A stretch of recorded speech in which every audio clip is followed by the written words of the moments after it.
Bonjour et bienvenue sur la chaîne des Fous de Normandie. Aujourd'hui, on va s'intéresser à cette étude dont vous trouverez le lien dans la description de cette vidéo, comme d'habitude, gratuite d'ailleurs pour une fois. Publiée dans le JAMA Psychiatrie, qui est un très bon journal de psychiatrie, une étude qui est une étude rétrospective de cohorte. Ils ont pris deux populations indépendantes différentes et ils se sont posé une question, vu les données qu'ils avaient disponibles, ils se sont posé une question toute bête. Est-ce qu'il y a un lien statistique, donc pas un lien de causalité, un lien statistique, entre deux paramètres. Le premier, c'est le fait d'aller toutes les semaines à un office religieux, quel qu'il soit. Et le deuxième, c'est risquer de mourir de suicide ou ce qu'ils appellent de désespoir, donc par exemple de suicide, de toxicomanie, d'alcool, de drogue, etc. Question vraiment toute bête, ils avaient des données, ils ont voulu voir un petit peu, en rentrant dans la machine, ce que ça donnait, en essayant évidemment de contrôler au maximum avec les données qu'ils avaient les biais possibles, parce que vous comprenez bien que si vous comparez par exemple des gens qui souffrent de troubles dépressifs extrêmement graves, ou de troubles bipolaires très graves, ou de schizophrénie très grave, avec des gens qui n'ont pas tout ça, et qu'il y en a plus d'un côté, par exemple chez ceux qui vont à un office religieux que de l'autre, eh bien vous allez de façon biaiser énormément les résultats, parce que c'est un des facteurs qui explique le risque suicidaire, en tout cas qui participe grandement au risque suicidaire, c'est les troubles psychiatriques graves. Donc vous voyez, il faut essayer de contrôler tous ces paramètres-là. Donc ils ont pu contrôler ce qu'ils pouvaient contrôler.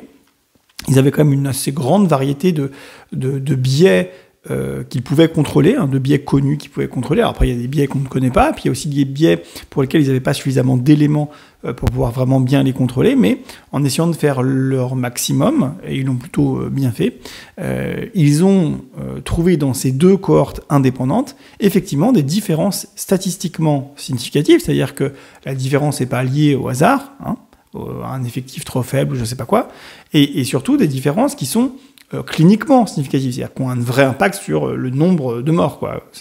On n'a pas évité un mort sur 1 milliard de morts. Bon, toute vie est importante, mais c'est pas pareil de sauver une vie sur 1 milliard de vies qui meurent que de sauver 1 million ou 2 millions ou 10 millions de vies sur 1 milliard de vies. Il y a une taille d'effet qui est quand même pas tout à fait la même, vous comprenez. Donc c'est pas parce que quelque chose est statistiquement significatif que c'est cliniquement significatif. Alors vous allez me dire, pour la personne concernée, oui, mais sur un grand nombre, quoi. Voilà.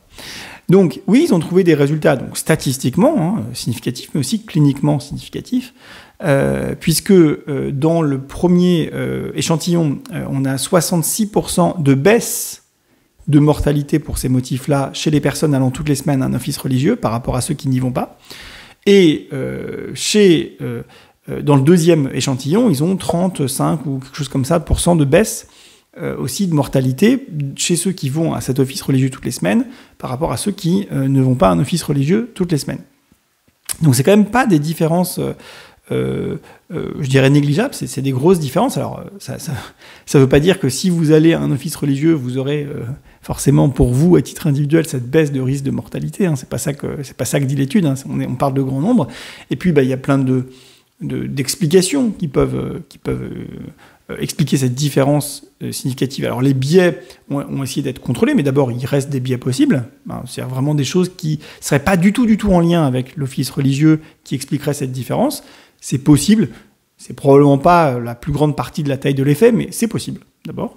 Et puis deuxièmement, oui, il y a probablement une taille d'effet qui est vraiment intrinsèque au fait d'aller dans un office religieux, mais qui peut être médié par plein de choses différentes. Par exemple, on peut très bien se dire, oui, mais les gens qui vont à un office religieux, ils vont beaucoup plus se sociabiliser que les autres, ils vont beaucoup plus communiquer avec les gens qu'il y a dans l'église, la mosquée, la synagogue, ce que vous voulez, ou le temple bouddhiste, ou je sais pas quoi. Donc forcément, ça c'est un paramètre qui va leur permettre aussi de diminuer un peu leur risque suicidaire. Ça effectivement, dans leur base de données, ils n'avaient pas êtes-vous beaucoup sociabilisé ou non. Donc ils ne pouvaient pas corriger sur ce paramètre-là, par exemple. Donc il y a plein de paramètres comme ça qui sont plutôt, je dirais, en faveur d'aller à l'office religieux. C'est-à-dire qu'effectivement, aller à un office religieux, il y a des paramètres qui vont être protecteurs. Encore une fois, cette sociabilisation, c'est pas négligeable.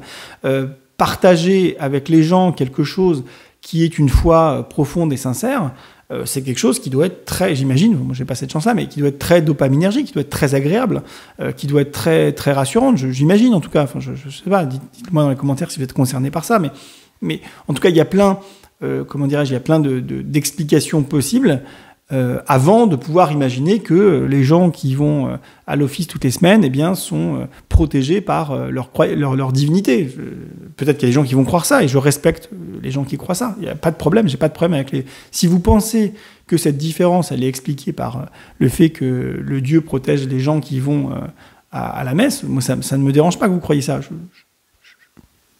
Bon, je sais pas, mais vous voyez, moi, ça ne me dérange pas. Moi, ce qui me dérange, c'est évidemment quand il y a des dérives sectaires, mais ça, c'est interdit par la loi.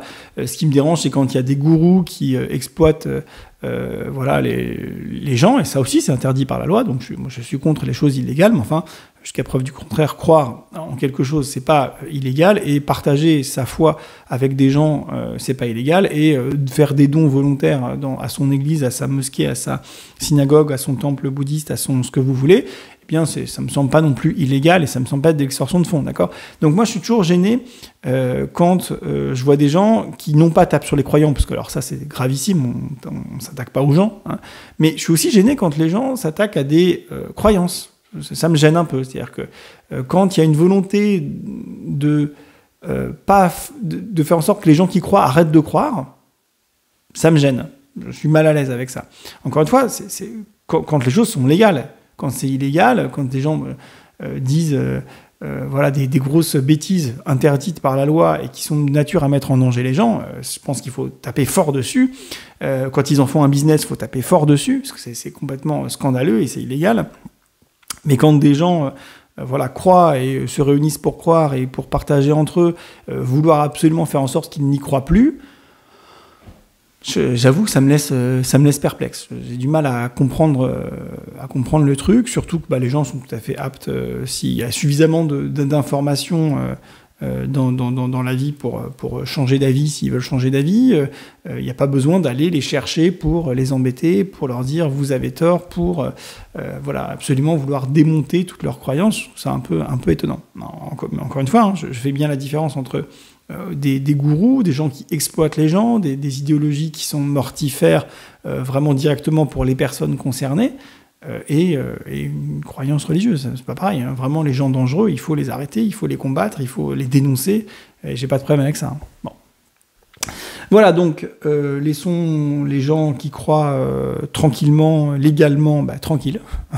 Voilà, apparemment, ils en tirent un bénéfice. Alors, c'est pas forcément lié, je sais pas si c'est lié directement à leur croyance. Cette étude ne dit pas que c'est lié directement au fait de croire. Hein. Ça, on ne peut pas le démontrer avec cette étude. Mais en tout cas, ce mode de vie-là, manifestement, est plutôt associé à une diminution du risque de mort par suicide, par drogue ou par alcool. Donc tant mieux pour eux. Voilà. C'est très bien, il faut laisser ça comme ça. C'est une bonne chose. Voilà, écoutez, j'espère que ça vous aura intéressé. Puis moi, je vous dis à bientôt pour une prochaine vidéo. N'oubliez pas, bien sûr, si ce type de contenu vous intéresse, à vous abonner et puis à partager ces vidéos, à liker, à mettre la petite cloche pour être notifié des nouvelles vidéos. Bye.